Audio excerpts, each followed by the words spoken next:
नमस्कार मित्रों, जय भगवान, जय सनातन।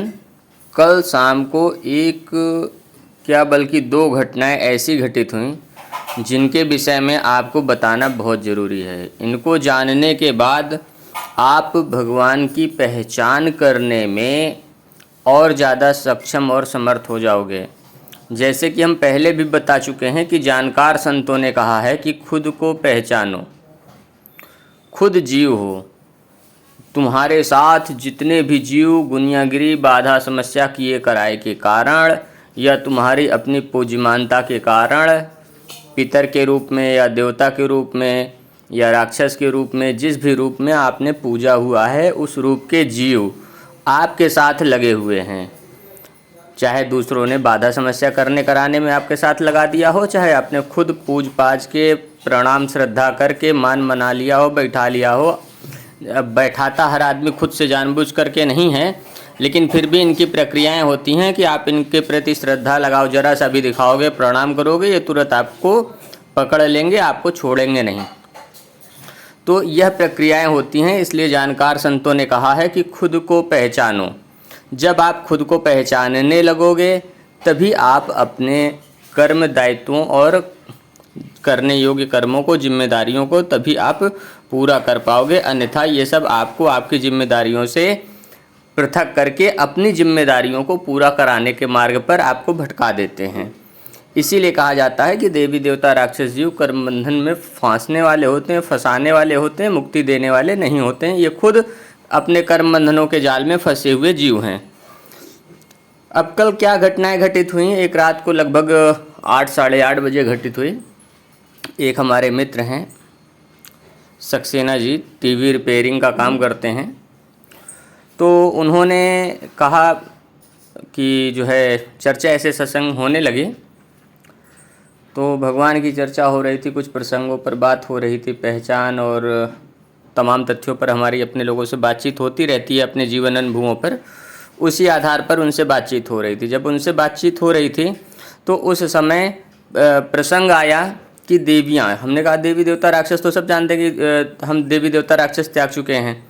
तो देवता और राक्षस दो मार्ग हैं, दोनों मार्ग की अलग अलग देवियाँ हैं, ये सब हम पहले बता चुके हैं। तो उन्होंने कहा ये देवियाँ कैसे बनी? मतलब उनके पूछने का प्रसंग तत्व ऐसे ही था, कुछ ऐसा ही तत्व तर्क था। तो उसमें हमने बताया कि जैसे लोग ये 5 तत्वों का जगत है, ये संसार रूपी वृक्ष यही भगवान का शरीर है, यही 5 तत्वों की प्रकृति ही उनकी अपनी प्रकृति है। हम लोग जो जीव हैं अपने जिस शरीर देह के साथ जन्म लिए हुए हैं, इस शरीर की अपनी जो 5 तत्वों की प्रकृति है वो उसकी अपनी शक्ति है, अपना स्वरूप है। और जब हम लोग भक्ति तपस्या साधना पुण्य परमार्थ करते हैं, वो सब इस 5 तत्वों की प्रकृति की शक्ति के रूप में संचित होता जाता है। और जब ये संचित होता जाता है तो फिर यही जो शक्ति है, ये जब देवी देवता राक्षसों की लाइन से वो चूँकि थोड़े से जानकार हैं, तो हमने उनसे कहा जब यही शक्तियाँ जब देवी देवता राक्षस लाइन के जीवों से मिलान कर लेती हैं, जैसे कि पहले भी हम आपसे बता चुके हैं कि देवता भाव देते हैं और राक्षस विचार देते हैं। जब देवताओं के भावों का राक्षसों के विचार का प्रयोग करोगे तब वो आपके शरीर और आपके शरीर की शक्तियों का प्रयोग विनिमय के रूप में करेंगे।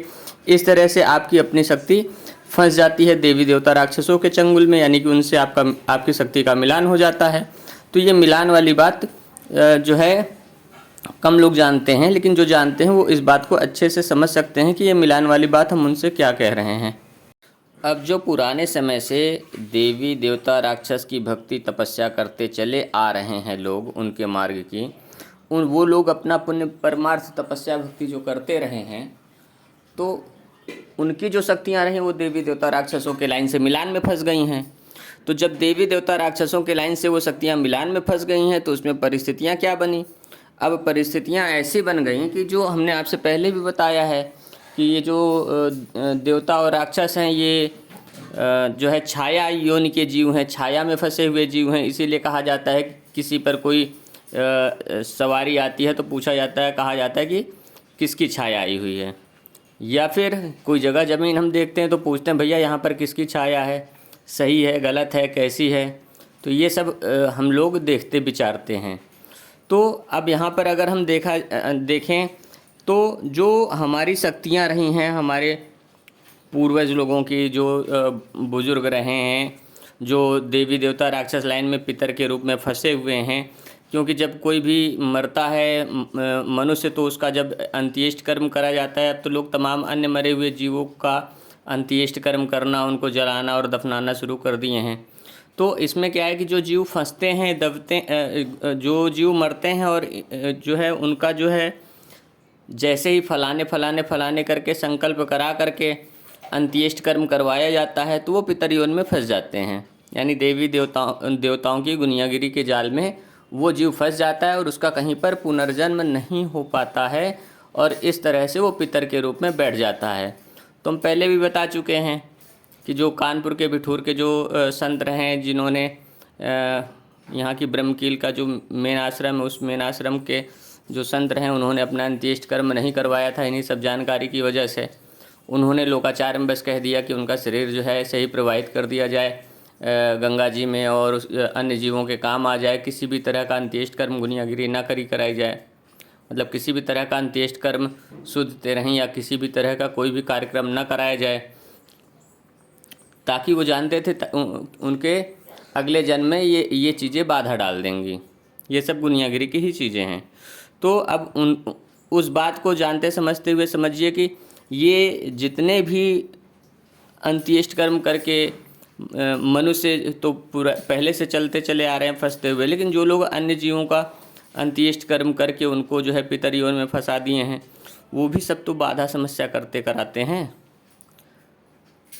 कुछ जानकार लोगों के विषय में खैर गुनियागिरी लाइन की चीज़ें नहीं बताएंगे, अभी कल के प्रसंग की बात है, उसी पर बात करेंगे, नहीं तो प्रसंग जो है बाहर हो जाएगा। तो कल शाम को हमने जब उनसे बातचीत हुई तो बताया कि जो है जो शक्तियां हैं वो पुराने लोगों की फंस गई हैं, जो वही देवियां करके बोलती हैं। देवता लाइन से फंसी हुई जो शक्तियां होती हैं वो देवता लाइन की देवियां हैं जो मिलान में हैं, और जो राक्षस लाइन की लोगों की फंसी हुई देवियां शक्तियां हैं वो राक्षस लाइन की देवियां हैं। अब ये जो देवियां मिलान में फंसी हुई हैं, पुराने जीवों को, जिन भी देवी देवता राक्षस जीवों के साथ मिलान में हो गई, उनको जो भी वचन वरदान दे दिया है, जिस भी हिसाब से लोगों की अपनी गलती के कारण या उन लोगों के मनाने के कारण, तो ऐसी परिस्थितियों में जो भी देवी हैं, जिन भी देवता या राक्षस को वो वचन वरदान दे चुकी हैं पुराने समय से, वो उनका पालन करेंगी, लिहाजा वो आपकी वफादार नहीं रहेंगी।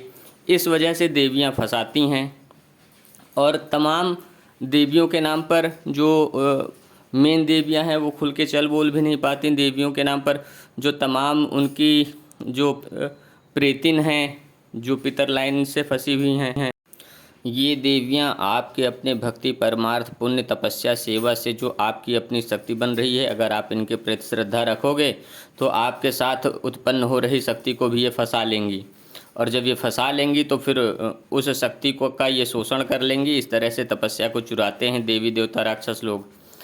तो वो आपकी भी शक्ति इन लोगों के साथ मिलान में हो जाएगी, और वो चूँकि वो प्राकृतिक शक्ति है 5 तत्वों की, तो चूँकि 5 तत्वों की शक्ति है ये, जो आपके शरीर की देहधारियों की शक्ति जब देहधारियों में मिलान कर जाएगी तो उसके बाद वो उनकी वफादार हो जाएगी। पुराने जो भी जितने भी वचन वरदान पुरानी देवियों ने दे रखा है उनके पालन में वो लग जाएगी। तो इस वजह से आप भी फंस जाओगे। भगवान जो है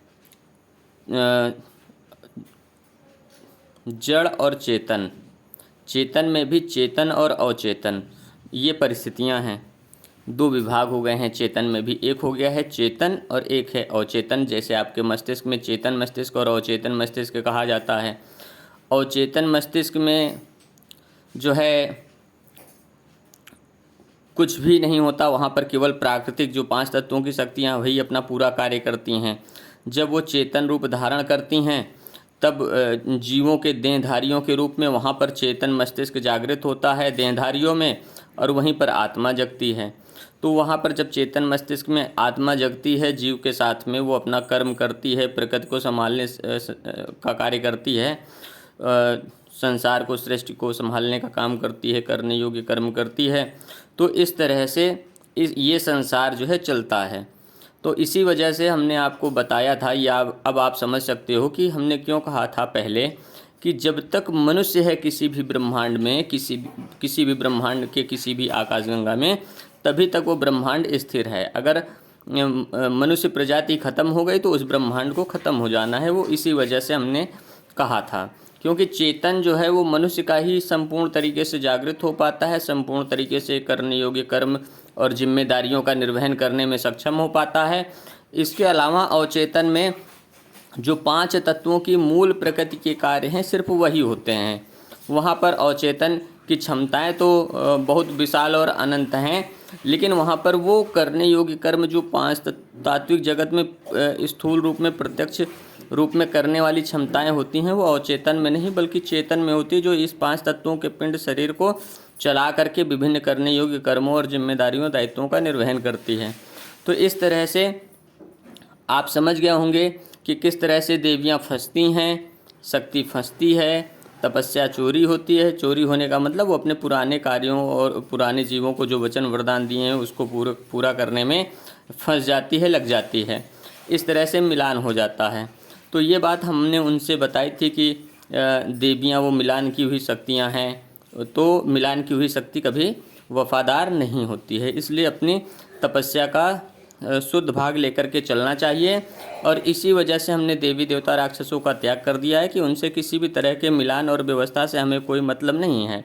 दूसरी घटना घटित हुई रात को लगभग ये मान करके चलिए 11 बजे के आसपास।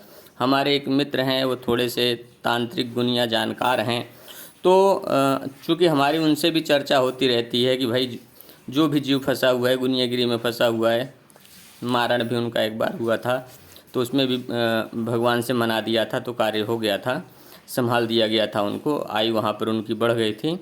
और इसके अलावा जब उनसे बात हुई तो पता चला कि वो हमारे प्रति भ्रम लगा करके बैठे हुए हैं कि हम महाविष्णु को भजते ध्यान करते हैं। उन्हें लगा कि जैसे महाविष्णु को हम भगवान मानते हैं। तो वहाँ पर भी हमने उनसे बताया कि ये जितना भी है, इनको सबको हम त्याग करके दफन करके हम इनसे बहुत कुछ आगे बढ़ चुके हैं। ये दुनिया में जितना भी महा शब्द लगा करके, परम शब्द लगा करके, जैसे आत्मा की जगह महात्मा बना दिया, आत्मा की जगह परमात्मा बना दिया, ये जितने महा और परम लगा करके गुनियागिरी और तांत्रिकी का जाल कराने वाले लोग रहे हैं, जिससे लोग भगवान को न जान पाएँ, भगवान का समर्पण न कर पाएँ, भगवान उनकी सुरक्षा न करें, क्योंकि भगवान ने कहा है कि अपने भक्तों के कुशल क्षेम की रक्षा मैं ही करता हूँ। तो इस वजह से लोगों का गुनियागिरी का जाल फेल हो जाएगा अगर भगवान की कृपा रहेगी। तो भगवान से दूर करने के लिए महा और परम शब्द लगा करके जो है महागुनियागिरी करी गई। जब महागुनियागिरी की गई, महागुनियागिरी के जाल में फंसाया गया, तो वहाँ पर अगर कोई व्यक्ति फंसता है तो फिर समझ लो कि वो तो तबाही बर्बाद हो जाना है। लेकिन लोगों को अभी भी समझ में नहीं आ रहा, क्योंकि देवी देवता राक्षस बुद्धि फेर करके लोगों को अपने हिसाब से लेकर के चलते हैं।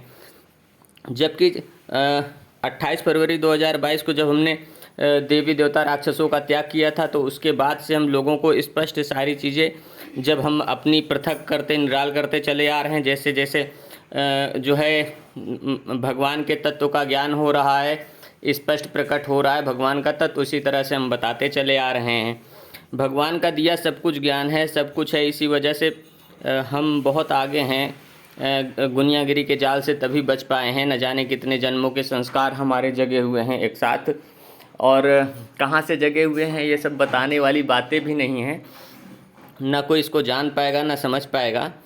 लेकिन यहाँ पर क्या है कि ये 2 तत्व बताना बहुत ज़रूरी था कि महा और परम के जाल में जो महाविष्णु और परमात्मा ये सब नामों के जाल से महा और परम वाले जाल में लोगों को फंसा दिया गया है, वो सिर्फ इसलिए फंसाया गया है ताकि लोगों पर भगवान की कृपा ना रहे। जबकि हम स्पष्ट रूप से बता चुके हैं कि भगवान सभी देहधारियों के साथ आत्मा के रूप में स्थित हैं। ऐसा भगवद गीता के अध्याय 10 श्लोक 20 में भगवान ने खुद कहा है।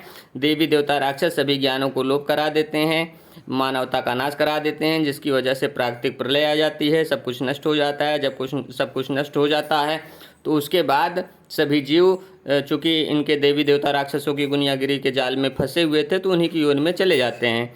फिर से जो लोग बचे रहते हैं उनसे भगवान अपनी श्रेष्ठ की पुनः नवीन रचना करते हैं, और फिर समय आने पर जो उनका सत्पात्र भक्त होता है तो उसको गीता का उपदेश देते हैं, ज्ञान देते हैं। इस तरह से भगवान को बार बार गीता का उपदेश देना पड़ा। संजय को तीसरा नेत्र दिया गया था गीता का ज्ञान प्राप्त करने के लिए। कृष्ण को गीता का ज्ञान नहीं था, इसके लिए हमारे अन्य वीडियो देखें।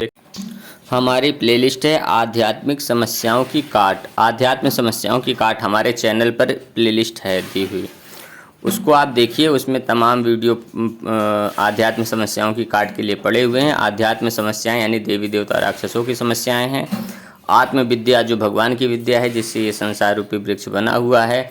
सभी देहधारियों में जब माँ के गर्भ में जब जीव अपनी आत्मा के साथ आता है तो जीव उस योनि के जीव का उसी तरह से निर्माण करता है जैसे उस योनि की माँ का शरीर यानी स्त्री का शरीर होता है। उसी तरह से जो है आत्मा शरीर का निर्माण करती है। जैसे मनुष्य तन में मनुष्य का, जलचर थलचर नपचर जिस भी योनि का जीव है उस योनि के शरीर का निर्माण आत्मा ही करती है। संसार रूपी वृक्ष आत्मा के द्वारा निर्मित है। यह संसार रूपी वृक्ष को इसीलिए देवी देवता राक्षस मिथ्या बताते हैं, ताकि यहाँ से आपका श्रद्धा लगाव खत्म हो और आप जो है देवी देवता राक्षसों के जाल में, उनकी गुनियागिरी के जाल में फंस करके उनकी योनि में चले जाओ। इन सब तथ्यों और रहस्यों को, बहुत सारी बातों को जानने के लिए आप हमारे चैनल पर प्लेलिस्ट है हमारी आध्यात्म समस्याओं की काट, उसको देखिएगा। उसका लिंक हम आपको डिस्क्रिप्शन में दे देंगे, कमेंट में भी पिन कर देंगे। जिसको जहाँ से देखने में सुविधा रहे वो वहाँ से देख लें। आध्यात्म समस्याओं की काट के संदर्भ में बहुत सारा ज्ञान उसमें भगवान की भक्ति के लिए भी दिया गया है और देवी देवता राक्षसों से बचाव के लिए भी दिया गया है। देवी देवता राक्षसों की पहचान में भी दिया गया है। जानकार संतों ने कहा है, खुद को पहचानो का तात्पर्य भी सब कुछ स्पष्ट तौर से दिया गया है। आप कैसे अपना कल्याण कर सकते हो। आत्मा कुछ भी न करती है, न कराती है, न कर्मफल की रचना करती है, बल्कि प्रकृति करती है, ऐसा भगवान ने स्पष्ट कहा है। आत्मा किसी भी तरह की गुनियागिरी नहीं करती है। भगवान की भक्ति करें, मानवता पर चलें, मनुष्य मात्र की सेवा करें, ताकि आपको अगला जन्म भी मनुष्य तन का ही मिले। जब तक आपको मुक्ति न मिले तब तक आपको मनुष्य तन मिलता रहे।